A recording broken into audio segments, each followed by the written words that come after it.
Welcome back, everybody. It's a brand new episode of 5 Minute Majors. I'm your host, Derek Harper. Let's get right to it. There's actually been quite a bit of news over the past week. Shortly after last week's story and episode, we had more NHL camp announcements. This time by the Portland Winterhawks, literally moments after last week's story, and then the Vancouver Giants the following day.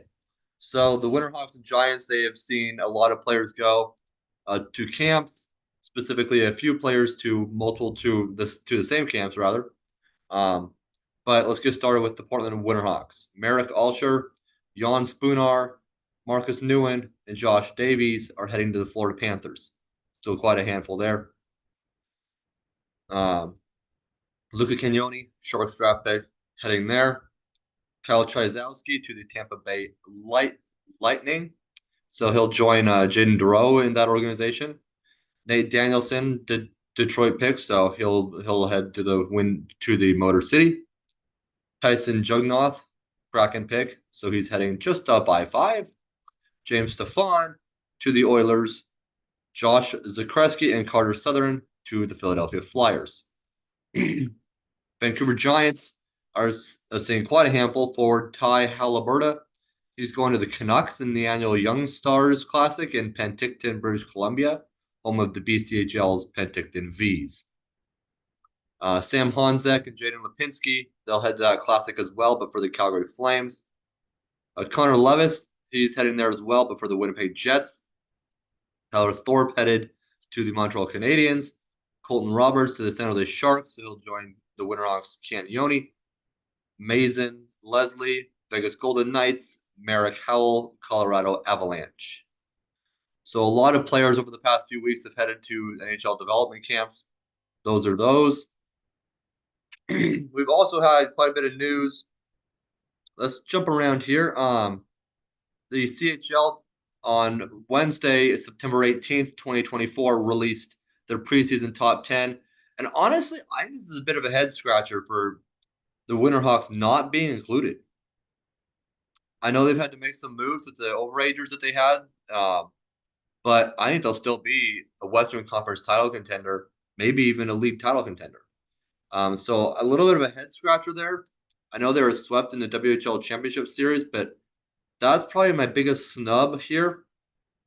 But let's get right into it. The Medicine Hat Tigers landed at the number 1 spot, Prince George Cougars at 7, and Kelowna Rockets at 10. So the WHL saw 3 teams. Ontario Hockey League saw 4 in the rankings. The Brampton Steelheads at 2, London Knights at 3, Oshawa Generals at 8, and the Brantford Bulldogs at 9. The Quebec Maritime Junior Hockey League, formerly the Quebec Major Junior Hockey League, like the WHL, saw 3 teams in the top 10. The Moncton Wildcats slotted in at 4th, Rimouski Oceanic at 5, and the Cape Breton Eagles at 6. And along with that, there's been a couple of trades in the WHL over the past week. The Vancouver Giants, they made a deal with the Spokane Chiefs, so staying in the Western Conference there, just changing divisions. The Giants acquired a 5th-round draft pick in the 2025 draft from the Spokane Chiefs in exchange for 2005 born forward Matthew Edwards. Edwards is 19 years old. He had 2 goals and 4 assists for 6 points this past season, along with 107 penalty minutes in 45 games for the Giants. Overall, he was originally a 4th-round pick in 2020 and recorded 9 points with 4 goals and 5 assists and 179 penalty minutes in 85 career WHL games so far. Staying in the Western Conference, but an interconference deal with the Eastern Conference, the Wenatchee Wild have made a deal with the Brandon Wheat Kings. Bliss, obviously, still trying to make his team even better. So we'll see what happens there. But Wenatchee acquired 2006-born defenseman Seth Tansim from Brandon in exchange for a 6th-round selection in the 2027 WHL Prospects Draft.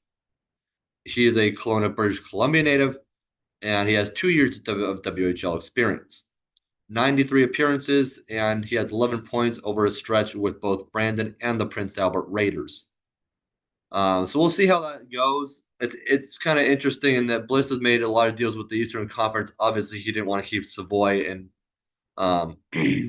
a company in the same conference. Geeky, that would be dangerous for not just them, but also the Portland Winter Hawks and the Everett Silvertips.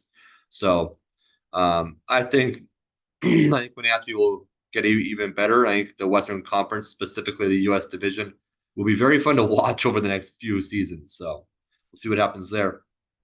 Kind of going on that trade a little more. He was a second round selection by Prince Albert in the 2021 draft.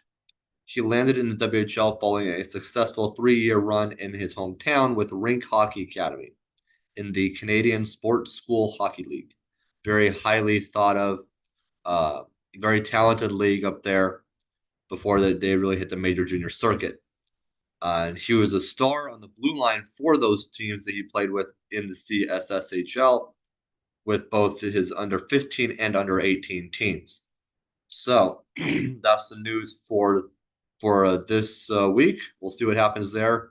The regular season starting up here this coming weekend. We'll see what happens, but really exciting times there. We'll keep it posted on all the big games, kind of how teams are starting to look in the preseason um, as that's winding down and regular season gets going here soon, especially with Kyle Gustafson taking the reins for the Winterhawks, Don Knockbauer in Wenatchee, and all the other coaches across the U.S. division and the WHL as a whole.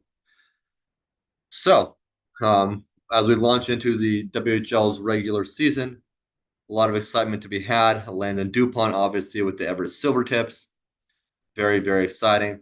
Um, and as we all know, as the regular season kind of goes along, the start of the season, teams will be without some of their key players due to all the NHL camps. So they'll have those younger players able to step up and sort of fill those roles. But obviously, the more star players will return. At least some of them will, if they don't cut it for the NHL roster. At least the early portion of it, as they can play a handful there before the team has to decide whether to send him back to his junior team or not. But it'll be interesting to see what exactly happens there. Until next episode, I'm Derek Harper.